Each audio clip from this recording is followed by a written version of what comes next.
বাজপেয়ী ভৱনৰ পৰা গ্ৰীণ চিক্লিন অহাৰ লগে লগেই মিছন বিটিচি আৰম্ভ হ'ল আৰু এই মিছন বিটিচিৰ প্ৰথম পদক্ষেপ হিচাপে ওদালগুৰি জিলাৰ মুদৈবৰী সমষ্টিৰ কাৰ্যবাহী সদস্য দিগন্ত বৰুৱাই মিছন বিটিচি আৰম্ভ কৰিছে আৰু এই দৃশ্য হৈছে কলাইগাঁও চিংৰিমাৰীৰ আৰু চিংৰিমাৰীত এইদৰে প্ৰায় 200তকৈও অধিক যি সংখ্যালঘু লোকে আজি যোগদান কৰিছে বিজেপি দলত আৰু এই দৃশ্য হৈছে চিংৰিমাৰীৰ আৰু এইদৰে মোৰ কেমেৰা সহযোগ দেখুৱাবলৈ অনুৰোধ জনাইছোঁ যি সময়ত BPFৰ দুৰ্গ হিচাপে পৰিচিত হৈছিলে এই 2 নম্বৰ চিংৰিমাৰী আৰু এই 2 নম্বৰ চিংৰিমাৰীত এইদৰে আচলতে এইসকল হাজাৰ হাজাৰ লোক ইয়াতে উপস্থিত হোৱা পৰিলক্ষিত হৈছে আৰু আজি প্ৰায় এই মিটিঙত প্ৰায় 200তকৈও অধিক লোকে অংশগ্ৰহণ কৰিব আৰু মোৰ লগত এই মুহূৰ্তত কাৰ্যবাহী সদস্য দিগন্ত বৰুৱা আছে তেওঁৰ পৰা মই পোনে পোনে জানিবলৈ চেষ্টা কৰিম লগত যি মুদৈবৰী মণ্ডলৰ সভাপতিগৰাকীও আছে তেওঁৰ পৰা জানিবলৈ চেষ্টা কৰিম কি ক'ব কেনেকুৱা আজি মিছন বিটিচি আৰম্ভ হ'ল তো আমি মিছন বিটিচি বুলি নহয় আমাৰ আজি এইটো সাংগঠনিক এটা হেৰি আছিলে পৰ্ব তো আমাৰ 2 নম্বৰ কালাইগাঁও চিংৰিমাৰী গাঁৱৰ মাইনৰিটি 100% মাইনৰিটি এই গাঁওখন তো মাইনৰিটি মানুহবিলাক বিজেপিৰ লগত হঠাতে নাথাকে বুলি বিৰোধী দলবিলাকে আমাক সমালোচনা কৰে কিন্তু আমি এই সমালোচনাৰ প্ৰত্যুত্তৰ হিচাপে কালাইগাঁৱৰ এই মাইনৰিটি গাঁওখন 100% লোকে আজি এই সভাত উপস্থিত থাকি প্ৰমাণ কৰি দিলে যে ডক্টৰ হিমন্ত বিশ্ব শৰ্মাৰ নেতৃত্বত যি আমাৰ অসম চৰকাৰ চলি আছে মাননীয় প্ৰমোদ বড়োৰ নেতৃত্বত যি আমাৰ বিটিচি চৰকাৰ চলি আছে এই চৰকাৰ দুখনৰ প্ৰতি বিটিচিবাসী তথা অসমবাসীৰ 100% লোকৰ যি সমৰ্থন মাইনৰিটিৰ মানুহৰ এইটো প্ৰমাণ কৰি দেখুৱালে আৰু আমি আগন্তুক যি বিটিচি নিৰ্বাচন আহি আছে এই নিৰ্বাচনতো আমাৰ কাৰণে এইটো এটা খুব সুখবৰ যে বিটিচি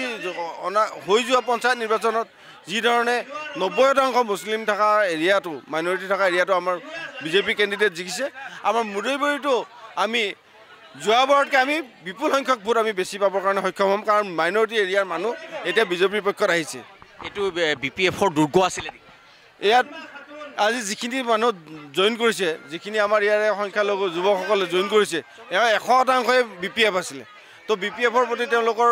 মোহভংগ হৈছে আৰু BPFে এই গাঁওখনত কোনো ধৰণৰ উন্নয়নৰ কাম কৰা নাই তেওঁলোকে যি অভিযোগ আনিছে আৰু তেওঁলোকে কৈছে যে যিহেতু চৰকাৰ বিজেপিৰ হ'ব অসমত যিহেতু চৰকাৰ বিজেপি চলি আছে ইয়াত আৰু BPF কৰি তেওঁলোকৰ কোনো হেৰি নাই আৰু বিজেপি চৰকাৰখনৰ প্ৰতি তেওঁলোকৰ বক্তব্য হ'ল বিজেপি সংখ্যালঘুৰ মানুহক কোনো ক্ষতি কৰা নাই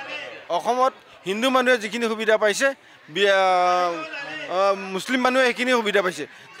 সতে তেওঁলোকে আৰু পদুম ফুলত ফুট নিদিয়াকৈ আৰু নাথাকে তেওঁলোকৰ মোৰ লগত মুদৈবৰী মণ্ডলৰ সভাপতিগৰাকী আছে কি ক'ব কেনেকুৱা খুব সুন্দৰ অনুভৱ আমাৰ যিটো আমাৰ 2 নং কালাইগাঁও চিংৰিমাৰীত আজি আমাৰ প্ৰায় 150তকৈ অধিক মাইনৰিটি মানুহ মুছলিম সম্প্ৰদায়ৰ মানুহে ইয়াত যোগদান কৰিছে আমাৰ আগন্তুক দিনত মুদৈবৰী মণ্ডলত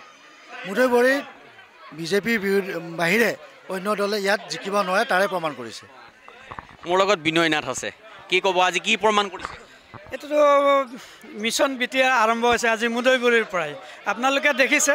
যিটো ইমান দিনে সংখ্যালঘু ৰাইজক বিজেপিৰ পৰা আঁতৰাই ৰাখিছিল মিছা কথা কয় আজি প্ৰমাণ মানুহ বুজি পাইছে সংখ্যালঘু ৰাইজে বুজি পাইছে যে সবকা সাথ সবকা বিকাশ যি নেকি নৰেন্দ্ৰ মোদী ডাঙৰীয়াৰ যি নেকি বাৰ্তা এইটো গোটেই অসম নহয় আমাৰ এই 2 নম্বৰ চিংৰিমাৰীলৈকেও তাৰ মানে প্ৰভাৱ চব হালধীয়া হৈ যাব নিশ্চয় একদম 100% মুদৈবৰীত পদুম ফুলিবনে 100% হয় এটা কথা ক'ব লাগে যে মই মোক দেখুৱাবলৈ অনুৰোধ জনাইছোঁ এইদৰে আচলতে যি এইসকল লোকে আচলতে আজি জইন কৰিছে মই তেওঁলোকৰ পৰা জানিছোঁ কেনেকুৱা বিজেপিত টুপি নিলক